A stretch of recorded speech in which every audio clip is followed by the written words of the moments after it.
Alors, un point de gagner, est-ce qu'il va être précieux ce point acquis contre Istres? On le saura un peu plus tard, mais c'est sûr que sur la physionomie du match, comme je l'ai dit, même si c'est des paroles que j'aurais aimé ne pas dire, hein, un point de gagné face à cette équipe 10 qui nous a vraiment embêtés, qui était vraiment très bien organisée, on n'a jamais trop trouvé la solution, et si Donovan ne nous fait pas quelques arrêts, ça aurait pu être beaucoup plus sévère, donc c'est pour ça que pour moi c'est un point de gagné, même si on était parti et rentré comme on l'avait fait à domicile depuis un moment pour remporter ce match.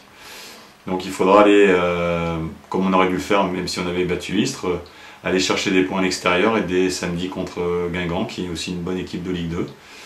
Donc de se servir de ce mini-échec, qui est un échec dans le jeu, dans l'aspect collectif, hein, mais pas forcément au niveau du résultat puisqu'on a pris un point, pour bien rebondir, se remettre en question, pas tout effacer, mais aussi se dire les choses calmement, en se disant que y a une majorité de l'équipe qui est passée complètement au travers, donc c'était difficile de faire changer les choses, et qu'il faudra remédier à ça assez vite pour la semaine prochaine. Alors lorsque vous avez sorti Oliège, à la surprise générale, est-ce que vous, évidemment vous saviez ce que vous faisiez, ouais, mais est-ce que vous n'avez pas abdiqué peut-être un peu tôt, sachant qu'avec Oliège, un hold-up est toujours possible en fin de match, il y a eu les 3 dernières minutes? Oui, mais il a eu la possibilité de le faire avant le hold-up, donc c'est pas une sanction, parce que comme je l'ai dit, j'aurais pu sortir 10 joueurs, hein, à part Donovan qui était vraiment très bon sur ce match-là. Je dirais que même la sortie du petit Cabrel Mendy est un choix à la mi-temps que j'aurais pu faire différemment, mais c'est quand même un gamin de 17 ans, il faut le protéger aussi par rapport à l'atmosphère qu'il pouvait y avoir autour de ce match-là dans les tribunes, donc ne pas lui brûler les ailes, et je l'ai vu ce matin tranquillement, et il sait très bien pourquoi je l'ai sorti à la mi-temps, pour le laisser un petit peu au chaud, pour le protéger un peu des différentes critiques et d'un match qui était compliqué. Donc, mais bon, la solution pouvait venir d'autres joueurs que Denis, et Denis fait partie de l'effectif. Il a eu plus de 80 minutes pour se mettre en avant, et ça n'a pas été le cas comme d'autres attaquants, donc ça a été un choix, mais il aurait pu y en avoir d'autres. Il n'a peut-être pas eu non plus les ballons qu'il convoitait. Oui, mais c'est vrai que c'est un positionnement pour lui, où quand on a moins d'espace, c'est un joueur de profondeur, comme beaucoup d'attaquants chez nous, et que là, l'équipe d'Istres défendait très bas, bien organisée, avec 2 lignes de 4, qu'on avait du mal à perturber, à trouver des solutions. Donc c'est vrai qu'il faut qu'on trouve une organisation peut-être différente et proposer d'autres choses, parce que les joueurs adverses et les équipes adverses connaissent nos qualités. On a des joueurs entre guillemets renommés, donc ils savent que la percussion devant, la vitesse d'un Enteb, d'un Oliège, voire d'un Langille, sont des atouts, donc ils protègent bien leurs arrières et ils nous laissent moins d'espace, donc il faudra qu'on apprenne aussi à jouer peut-être différemment. Alors le fait que Ramos et Capot revenaient de blessure, ouais, donc n'avaient pas beaucoup de temps de jeu, n'étaient peut-être pas vraiment dans le rythme, que Boli jouait son premier match depuis le mois de mai, oui, je sais bien. Et puis que Mendy, quand même, il a joué contre 3. Il débutait. Est-ce que ça déséquilibre pas un peu quand même? Forcément, c'est un manque de repères, un manque d'équilibre physique aussi. Et on avait joué sur l'aspect mental, que l'envie des garçons allait passer au-dessus de leur aspect physique ou des repères. Mais malheureusement, les garçons qui étaient un peu plus près ou qui étaient un peu plus réguliers dans les différents matchs précédents n'ont pas amené aussi cette plus-value et n'ont pas su rassurer l'ensemble de l'équipe et les garçons dont vous venez de citer.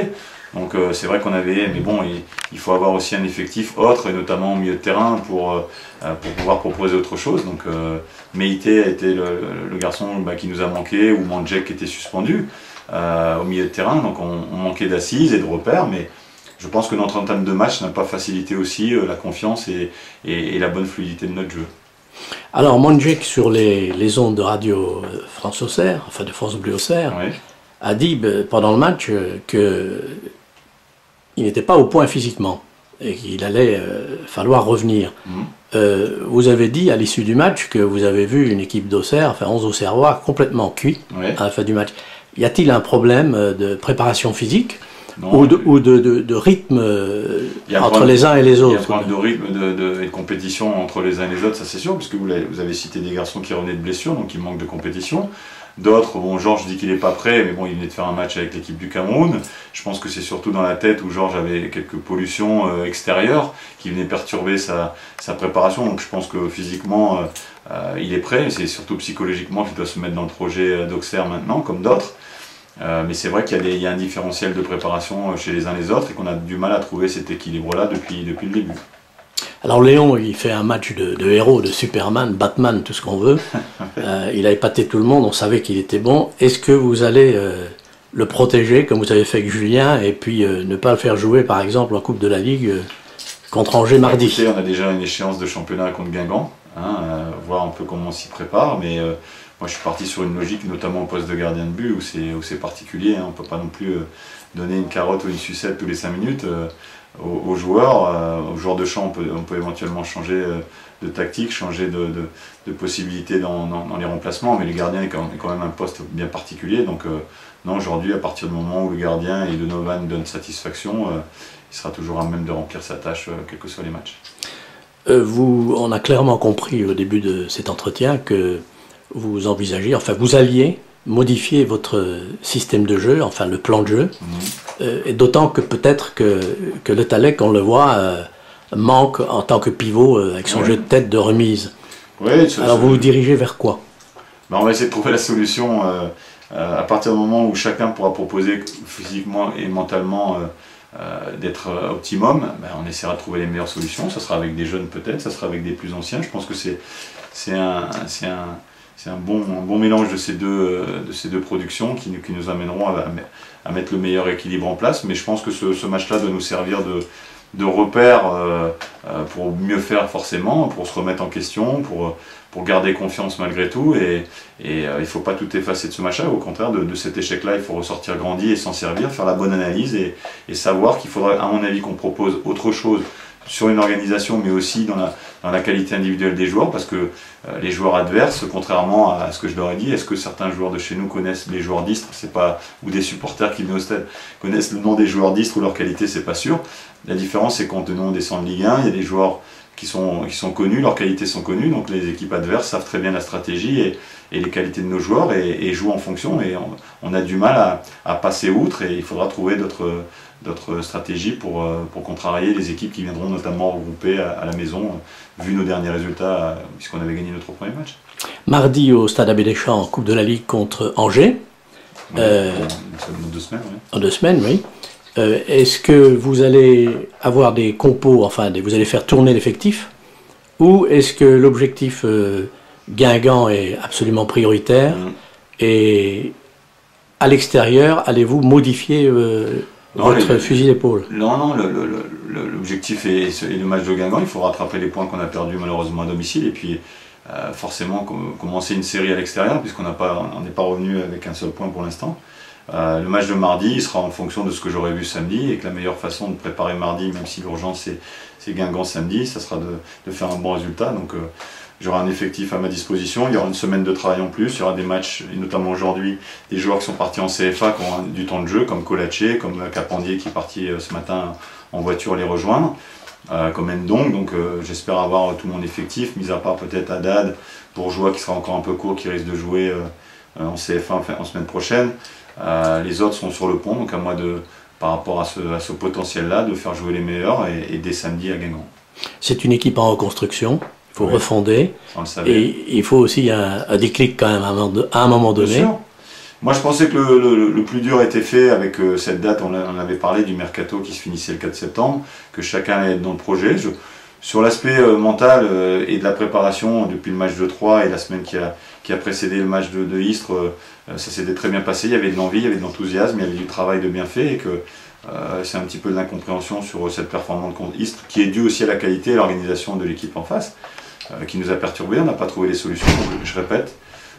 J'aurais dit, quand vous faites les Jeux Olympiques, vous passez à la trappe sur un 100 mètres et vous êtes obligé d'attendre 4 ans. Là, la chance qu'on a dans le football, c'est qu'on peut se remettre en question tout de suite dès la semaine d'après et lever la tête et remettre tout à plat le match d'après. Jean-Guy Valem, dernière question. Le public était déçu, légitimement, évidemment.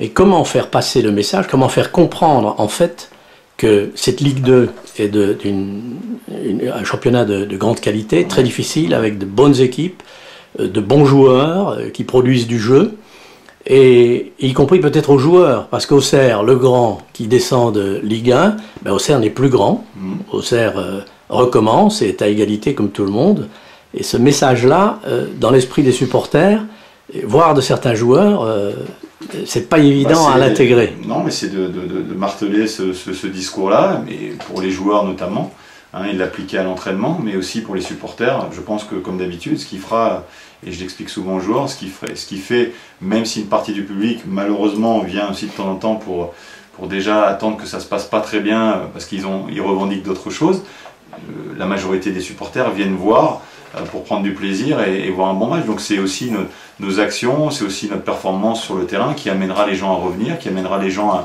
à nous encourager, parce que nous on est acteurs et je préfère être acteur et agir et faire changer les choses que d'être passif comme eux peuvent l'être, puisque c'est en fonction de ce qu'ils voient sur le terrain qu'ils réagissent.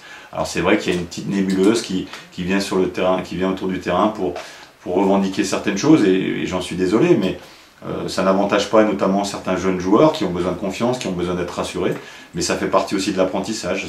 La critique, elle doit être constructive et ça doit forger le caractère, comme je leur ai dit ce matin. Il faut passer outre ça, il ne faut pas raser les murs, avoir honte, il faut justement faire preuve de caractère et travailler encore plus à l'entraînement pour trouver les solutions.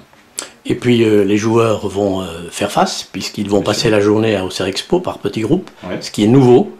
Les joueurs non seulement saluent les gens dans les allées au stade Abbé Deschamps, et en plus vont à l'extérieur à la rencontre des supporters finalement, du public. Ça fait partie de notre métier, hein. Il faut qu'on fasse comprendre aussi aux joueurs quand ils signent leur contrat que leur métier c'est de s'entraîner, c'est de jouer, mais c'est aussi de respecter les partenaires, les supporters qui sont là et qui font partie intégrante de leur fiche de paie, je dirais, qui leur permet, que ce soit les partenaires ou les supporters, d'amener de l'argent au club qui permet de payer les joueurs ou les salariés. Donc pour moi c'est une normalité, c'est une logique de travail et que aujourd'hui l'aspect médiatique et l'aspect communication fait partie intégrante du métier de footballeur.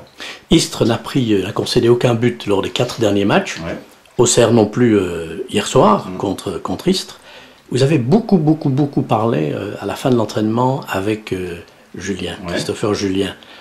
Sans entrer dans les détails, qu'est-ce que vous lui avez dit? C'était une explication aussi sur l'aspect tactique, parce que ce soit Willy ou Christopher n'ont pas trouvé la solution de départ, à savoir dans la première relance, de bien fixer l'attaquant de pointe, parce qu'il y avait une ligne de 4 derrière cet attaquant, et en faisant venir Segbefia ou Mendy chercher le ballon très bas, on s'est retrouvé toujours confronté à un bloc équipe très bas, et avec une densité importante, donc on n'a pas trouvé cette solution de derrière. Après ils se sont mis en difficulté sur certaines relances, et je pense qu'on s'est fait peur au fil du temps sur des balles perdues trop facilement, et on n'a pas encore cette fluidité. Alors c'est vrai qu'ils sont jeunes, on attend beaucoup des jeunes à Auxerre, mais comme ils sont grands et costauds, on oublie souvent leur âge et leur manque d'expérience et de maturité. Donc c'est pour ça qu'il faut les rassurer aussi dans un discours le lendemain, calmement, à tête reposée, parce qu'à chaud, il y a souvent de l'excès et de l'émotionnel qui rentre en compte. Donc le lendemain matin, même si on n'a pas trop bien dormi, on est capable d'analyser calmement la situation, et ils sont demandeurs, puisque c'est aussi un des postes auquel j'ai joué. Donc ça me permet aussi d'amener mon expérience à ce niveau-là. Le chantier continue. Oui, il est en route depuis le début et il continue, et on aura besoin de tout le monde pour réussir certains challenges et rentrer clairement dans cette deuxième division qui est, on l'a vu encore hier avec beaucoup de matchs nuls, toutes les équipes sont entreprenantes et peuvent perturber leur adversaire.